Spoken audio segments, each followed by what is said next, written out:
he's in his final year, he's working on a project. The clash of these two characters happened because of 𝗪𝗪𝗪's final year project. He was building some kind of helicopter that had cameras attached to it, almost like a drone. Unfortunately for 𝗪𝗪𝗪, his father had a minor stroke or something like that, so that kind of puts a lot of emotional pressure on 𝗪𝗪𝗪. Because of that, he was not able to concentrate on his project and finish it in time. So he decided that the wisest thing to do is to go and confront 𝗪𝗪𝗪, the director of the institute, to ask for an extension to complete the project. 𝗪𝗪𝗪 takes the project in his hand, and then he meets 𝗪𝗪𝗪 in the hallway, and he says, "Sir, I've not been able to finish my project. If you give me an extension, I'll be glad." But 𝗪𝗪𝗪 is not having it, so he asks 𝗪𝗪𝗪 why he should give him an extension on his project, and 𝗪𝗪𝗪 says that it was because of his dad's illness. He was not able to concentrate to complete his capstone project. To a normal person, that sounds like a very perfect, fine excuse. If your father or your mother happens to be in a very critical condition, that takes a lot of emotional toll on whoever it is. So it sounds, to a normal person, it's a very good and perfect excuse. 𝗪𝗪𝗪 does not understand why that should be an excuse, so he asked 𝗪𝗪𝗪 whether he stopped eating when the father took ill. 𝗪𝗶𝗹𝗰𝗃 says no. Then he asked him again, did you stop bathing? He says no. So he was baffled that, okay, so if you did not stop eating when your father was ill, if you did not stop bathing when your father was ill, essentially if you did not stop living life when your father was ill, what prevented you from concentrating on your books and completing your capstone? Okay, so 𝗪𝗶𝗹𝗰 was almost about to cry. He's begging 𝗧𝗵𝗶𝗀. Then 𝗧𝗵𝗶 made some remarks about why he's not accepting 𝗪𝗶𝗋's excuse. So apparently 𝗧𝗵𝗋's son had fallen off a train, committed suicide. So he jumped off a train in the afternoon of a Sunday. On a Monday morning, 𝗧𝗵𝗋 had a class which he went to teach. Mr. Lobo, Sunday afternoon को मेरा बेटा train में से गिर के मर गया था. Monday morning को वीरू सहस्त्रबुद्धे ने इसी कॉलेज में लेक्चर दिया था. So don't give me that nonsense.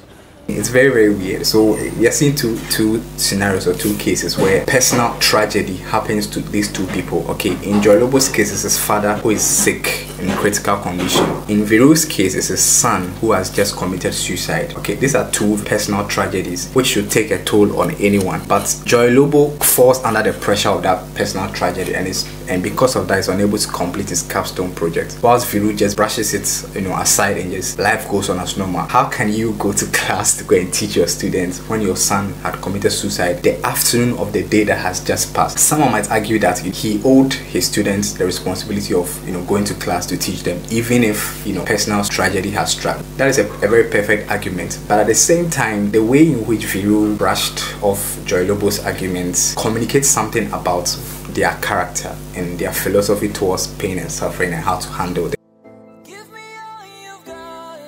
So now let's consider the approach of 𝗧𝗪 Sahasrabuddhe and the approach of 𝗪𝗋𝗋. With the approach of 𝗧𝗪 Sahasrabuddhe, I call this approach the strongman approach. That's the approach that says that life goes on. If something happens that kind of takes a toll on your emotional state, you just brush it off and go forward because it's in the past and you may not even have any control over it again. So I call it the strongman's approach. The advantage to 𝗧𝗪's approach of being nonchalant in the face of great pain and suffering is that it keeps you grounded, because the moments in life where we are most vulnerable to do something very, very stupid is in moments of great personal pain and suffering. So if you're able to have that nonchalant attitude and just move on with life as usual, it protects your investments in many ways, and you are able to keep calm and just move on. And aside that, it's also very beneficial to people who depend on you so much. Let's say if you're a mother who has children, right, and then maybe your husband or your spouse passes away. Of course, you have children who are going to depend on you. Even though it is true that that moment is a moment of great pain and suffering, if you are so stuck up in the pain and suffering, you may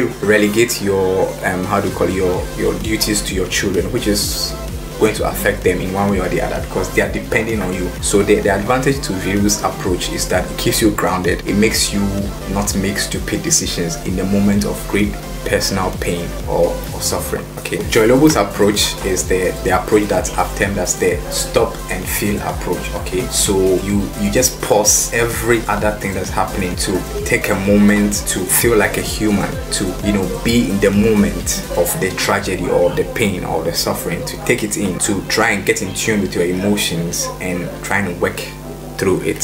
So the advantage of the stop feel approach or 𝗪𝗋𝗋's approach is that you get to be in tune with your emotions, and what that does for you is that it helps you to process the situation. No matter how much pain it is causing you, you get to process the situation, and then that is when you can truly get healing from whatever trauma that is happening. Okay, and then you can truly move on. But the disadvantage is that in the short term you're going to be very, very miserable, and that might affect your judgment and people who depend on you to be strong.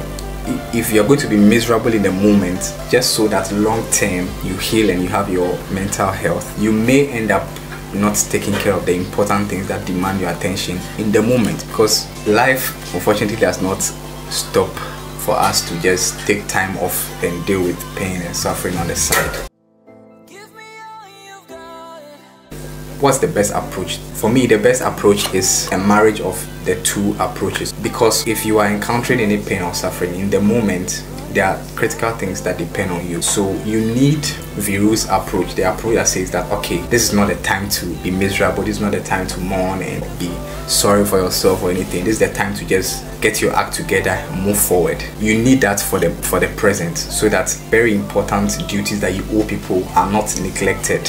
Okay, because a lot depends on that. But in the long term, you also need 𝗪𝗪𝗪𝗋𝗪𝗋 approach, because if you are always like 𝗪𝗧𝗵𝗪𝗋𝗃, you just move through life just brushing off the kind of the things that bring you pain and sorrow, they're going to come back and haunt you sometime in the future. You have to resolve the conflict in your spirit or in your heart. You need the stop, feel, process, heal approach for your long-term emotional state and sanity. But in the short term, you cannot afford to let things just fall apart. So you need 𝗪𝗪𝗪𝗋𝗃 approach. So I mentioned that we will be looking at some anecdotes and quotes or tips from Dr. 𝗪𝗲𝗰𝗶𝗀 𝗪𝗏. So I'm going to read one of the something that he wrote. Oddly enough, when I started doing some research to kind of inculcate in the content of today's video surrounding the issue of pain and suffering, I came across a piece that he wrote. It's not necessarily directly addressing pain and suffering and how to best approach it, but getting to the end, there is a portion that I find very relevant and useful. So I'm going to read it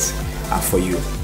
So it says, without a meaningful life, all you have is suffering, nihilism, despair, and self-contempt. But the pathway to less suffering is through suffering. This is a very important quote here. Jordan Peterson is saying that the pathway to less suffering is through suffering. Okay, so that is when 𝗪𝗪𝗪𝗋𝗃 approach comes in, that you have to stop, okay, and process. You have to go through it. That's what stopping, processing, feeling, healing is all about. Then he goes on to say, it is indeed possible to make suffering worse. And he asked how do you do that? And his answer is that you run away. I don't care, nothing has happened, I'm just moving forward. Jordan Peterson's view is that when you run away, that is the way to make suffering worse. Okay, he goes on to say, how do you make it better? And he says, confront it. So here it's apparent that Jordan Peterson's worldview is that Jordan Peterson seems to be supporting 𝗪𝗪𝗪𝗋𝗃's approach, that stop, feel, process the suffering for what you're going through. Don't pretend as if it's not happening. Okay, process it, deal with it before you move forward, and that's the best path. If we were to pick sides, I think Jordan Peterson's writing has made it clear that he's on the side of 𝗪𝗪𝗪𝗋𝗃. But I think that the approach where you are running away, in quotes, which Dr. 𝗪𝗪𝗪𝗋𝗃 is doing, is not entirely bad, because you need it for the present. So I think you marry both worlds. But that's Jordan Peterson's view, that stop, don't run away, confront it, be like 𝗪𝗪𝗪𝗋𝗃. Alright, so that will be all for today. If you've watched up to this point, I want to say a very big thank you to you.